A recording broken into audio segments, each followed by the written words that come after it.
नमस्कार। India debate में आप सबका स्वागत है। मैं हूं आशुतोष पाठक। मित्रों, मुंबई के पूर्व पुलिस कमिश्नर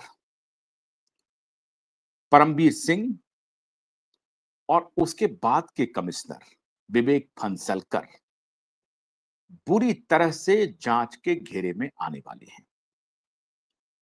अब इससे किसे होशियार रहने की जरूरत है? होशियार रहने की जरूरत है नए पुलिस कमिश्नर को। नए पुलिस कमिश्नर पर बहुत बड़ी जिम्मेदारी आ गई है और अगर नए पुलिस कमिश्नर में ने थोड़ा भी बायां दायां इधर उधर करने की कोशिश की तो आप मान के चलिए ये भी उसी श्रेणी में खड़े हो जाएंगे जिस श्रेणी में विवेक फणसलकर और परमबीर सिंह खड़े हैं। हमारे साथ जुड़ रहे हैं नीलेश ओझा जी। बहुत बहुत स्वागत है एडवोकेट नीलेश ओझा जी। नीलेश जी, मैंने जो ये बयान दिया है कोई अतिशयोक्ति तो नहीं है? कुछ ज्यादा तो नहीं कह दिया? हाँ, अतिशयोक्ति ही है आपकी। अच्छा, देखिए, उद्धव ठाकरे के खिलाफ में, आदित्य ठाकरे के खिलाफ में परमवीर सिंह एक वन ऑफ द विटनेस है ना। उन्होंने तो कह दिया ना कि इन्होंने दोनों ने मुझ पर दबाव लाया था सचिन वाजे को अरेस्टेड करने के लिए।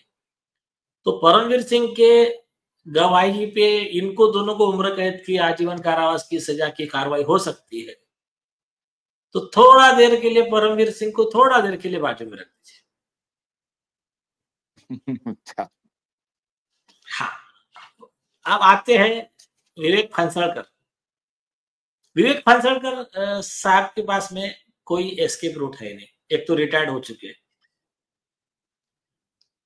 लेकिन दूसरा केस कैसा है उनका कि जब उनके पास में सतीश साल्यान के तरफ से राइटिंग में गैंगरेप और मर्डर का कंप्लेंट दिया गया, इसके पहले दूसरा भी एक गैंगरेप और मर्डर का कंप्लेंट दिया इसी मैटर, तो उन्होंने एफआईआर रजिस्टर नहीं किया। और एफआईआर रजिस्टर नहीं करना ये अपने आप में आईपीसी 166 ए का ऑफेंस है। उसके लिए विवेक फणसलकर जोशी जो भी है, वो उनका पूरा नाम मुझे ये है, तो वो उसके तहत प्रोसिक्यूशन के कार्रवाई के हकदार है। उसमें Maharashtra police act subsection 145 subsection 2 और 166 भी लगता है, और भी कई सेक्शन है। दूसरा, अभी जो हाईकोर्ट ने नोटिस निकाला है, मतलब ऑर्डर दिया है स्टेट को रिप्लाई देने के लिए, तो उसमें तो स्पेसिफिक आरोप है ना कि 2 बार हम मिलने गए, राइटिंग में रिप्रेजेंटेशन दिया, कंप्लेंट जो दिया, कंप्लेंट में सुप्रीम कोर्ट का, बॉम्बे हाईकोर्ट का जजमेंट लिखा हुआ है। उसमें क्लियर लिखा हुआ है कि तुम्हारे पास में कोई ऑप्शन नहीं है, एफआईआर रजिस्टर करो।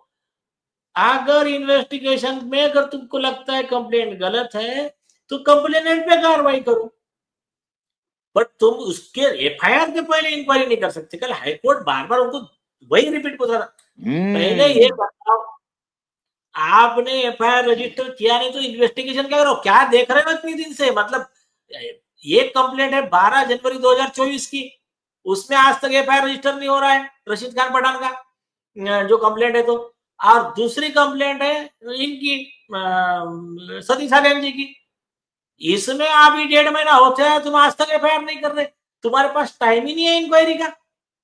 तो ये जो है, और ठीक है एफआईआर तो नहीं कर रहे, तुम इन्वेस्टिगेशन कौन से सेक्शन में कर रहे बताओ? जो बॉम्बे हाईकोर्ट का जजमेंट है उसमें प्रिया गावकर में क्या किया, अच्छा हो गया आपने विषय निकाला, एक बहुत इंपॉर्टेंट विषय उसका।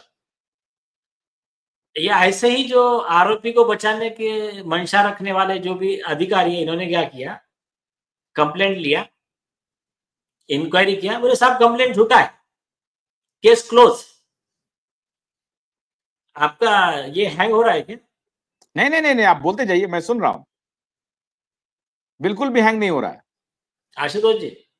हाँ नहीं, बिल्कुल भी हैंग नहीं हो रहा है, एकदम फर्स्ट क्लास चल रहा है। तो उन्होंने, पुलिस ने क्या किया, पुलिस ने कंप्लेंट को, हम्म, हाँ ठीक है ठीक है, तो पुलिस ने कंप्लेंट को ऐसा ही पूरा बोला, हमने पूरा इन्वेस्टिगेशन कर लिया, इंक्वायरी कर लिया, केस क्लोज्ड, झूठी केस है।